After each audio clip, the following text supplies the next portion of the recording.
everyone. Welcome to STEAM for Tweens. I'm Miss Jennifer here at the Warrenton Library. In today's program, we are going to see if I can magically read your mind with the power of math. If you picked up your supplies here at the library, you have everything you'll need to recreate these activities at home. If you didn't get a bag and you'd like to try these math tricks out on your friends and family, you'll need to make your own set of materials you'll see me use today. Now, I'm going to share 3 math magic tricks with you that you can recreate at home and astonish your friends and family. For the first trick, you'll need the set of magic math cards from your supply bag. If you didn't get a bag, I'll hold up each card so you can see what you'll need to create at home. And you can pause the video and create your own cards and your own chart so that you can do this from home. It's very simple. You just need to make sure that you include the same numbers in the same order. Okay? Now, have the person that you are doing the trick for pick a number between 1 and 30. You're going to show them all 5 cards and have them say whether or not their number appears on the card. With just that information, you can determine their magic number. So let's try it out. My helpful assistant here will pick a number between 1 and 30. Ready? Okay. Now I'm going to show her the cards and she will say if the magic number appears on the card. Yes. Yes. Yes. No. Yes.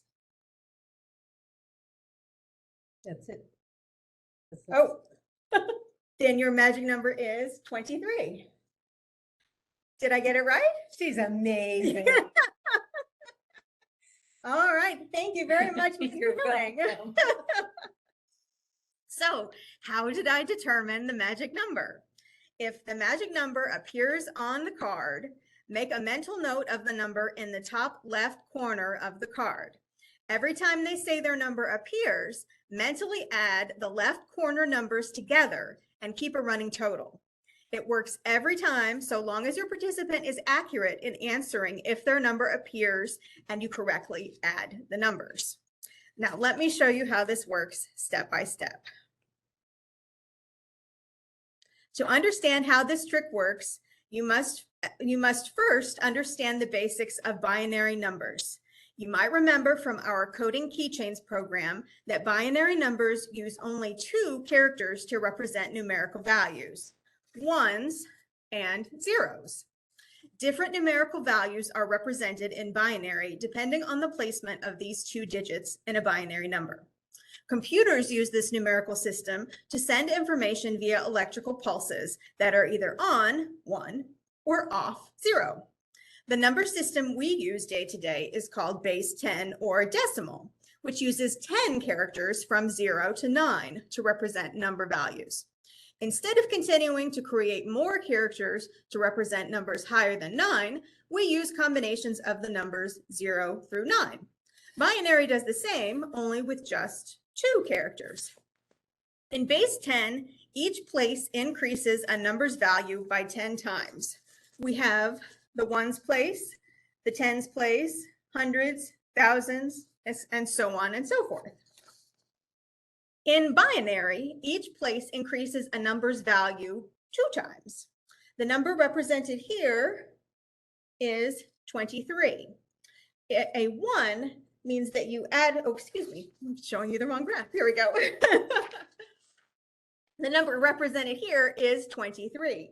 If you see a 1 in the column, that means you add that quantity to your total.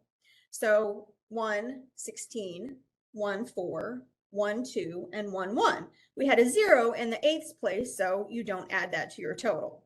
So it works much like it does in base 10, where we have a 2 in the 10s place and a 3 in the 1s place.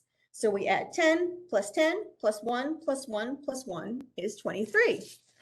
In this case, we have 16 plus 0 plus 4 plus 2 plus 1 equals 23. In looking back at your cards now, you may have noticed that 1, 2, 4, 8, and 16 appear only on one card each. The other numbers on the card are all numbers that would be represented in binary with a 1 in the indicated column. By checking a card for the magic number, you are in effect checking to see if there is a 1 or a 0 in that column. If the numbers appear on the card, you add it to your total. If not, you skip it. So let's try it together. All right. So let's pick a new magic number. Let's say our magic number is, what do you think? How about 9? So we look on this card. Is there a 9 on this card? Right there it is. So we make a mental note of a 1. We'll go to the next card. Is there a 9 on this card? No. So we skip it. How about this one? Do we see a 9 on this card? Nope. So we skip it too. And is there a 9 here? Yes, there is right there. So we make a mental note of the 8. 1 plus 8. Now you and I know that that equals 9 and that that's the magic number. But if you didn't know the person's magic number, which is the whole point of the trick, you'd have to keep going. And you'd ask the person, is there a magic number on this card? And there's not a 9. So you'd add the 1 and the 8, and you'd know that the person's magic number was 9. So when you do this trick, be ready to do some fast addition. Let's move on to our second trick. This is one you can participate in from home. I'm going to try to read your mind. You just have to follow my instructions. So pick a number from 1 through 12. I'm going to put my camera down and show you these numbers on a clock face. Let's see. All right. So pick your number between 1 and 12. And looking at this clock face, hold your finger over the number 12 and spell out your number, moving clockwise one place for each letter in the word. For example, if your number is 9, you'll start at 12 and you'll spell N-I-N-E, and you'd land on 4. Okay, so start at 12, pick your number, and spell out the number of letters in that word. All right. Now stop where you land and spell the new number that you landed on. One position clockwise for every letter in your number. If your spelling takes you past 12, that's okay. Just keep going. When you finish spelling your new number, stop. Now do this one more time. Spell the number you are now on and stop where you land. So you should have spelled 3 numbers so far. Now, I'm going to remove the number 2 and the number 4 and the number 8 and the number 12 because I know you're not thinking of those numbers. So we're going to go one more time. Skip over where the empty spaces are. Just land on the numbers. 1 letter per number. Spell your number. Do you think I can tell all the way from here what number you're on? You picked your own number and you moved around quite a bit, but I know that you're on the number 6. Did I get it right? Let's talk about how the trick is done. This trick is done using something called the Kruskal count. This version uses a predictable pattern of a mix of language and mathematics. On your first move, you are limited to spelling words with either 3, 4, 5, or 6 letters. So after your first move, or after your first count, you'll end up on either 3, 4, 5, or 6. For your second move, you either move 5, 4, 4, or 3 spaces because you're spelling 2, 4, 5, or 3. This means mathematically and linguistically, everyone will end up on either the 8 or the 9 after 3 moves. On the next move, you either spell 8 and move 5 spaces or 9 and move 4 spaces, but either way, you stop on the 1. Everyone spelled different numbers, but eventually all of the patterns sync up so that you all end up at the same place. You can try this at home with the numbers in your bag, 1 through 12, written out on cards. And now for the last trick. This is also one you can participate in from home. Here are 9 squares featuring different book genres. I'm going to figure out what section you're in.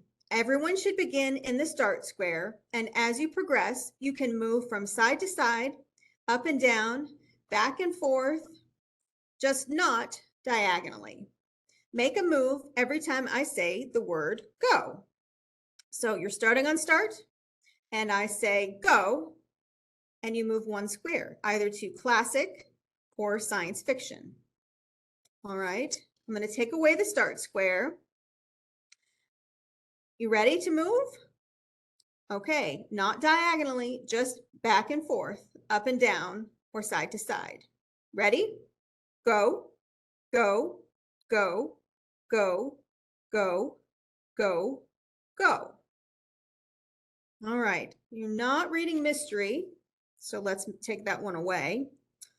Get ready to move. Go, go, go. All right, I think not a historical fiction fan, so we'll remove that one. Get ready to move. Go, go, go, go, go, go, go. All right, I think science fiction can come away. Gonna move again. Go, go, go, go, go. All right. Nobody's reading fantasy, so we'll take that one away. Gonna move again. Get ready. Go, go, go, go, go, go, go, go, go. And I'll remove classic. All right. We're going to move. Go, go, go. Horror is too scary for me, and I think it is for you guys too. Nobody's reading horror. So we're down to our last ones. We're going to move 1 time. Go. You are in adventure. This trick works because you are always asked to move an odd number of times. If we look at the spaces like a checkerboard, you would always be moving from a red square to a black square. I can start removing the color I know you're not on every time you move, making sure to leave a path open from 1 square to the next without moving diagonally. You are very sneakily being moved from one color to another, and I can confidently remove squares I know you aren't on to guide you to where I want you to end up.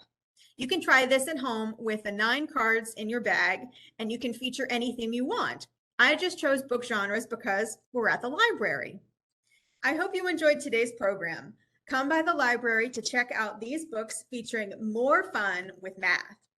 Next month, we'll be kicking off our summer reading program all together now. We'll have lots of fun programming all summer long, including more STEAM for Tweens. In the meantime, head over to our website, fauquierlibrary.org, click on the research button and select Science, Math, and Environment from the list shown. There you'll find Science Online, a resource featuring articles, videos, experiments, and activities to enjoy on a range of scientific topics. Thanks for watching.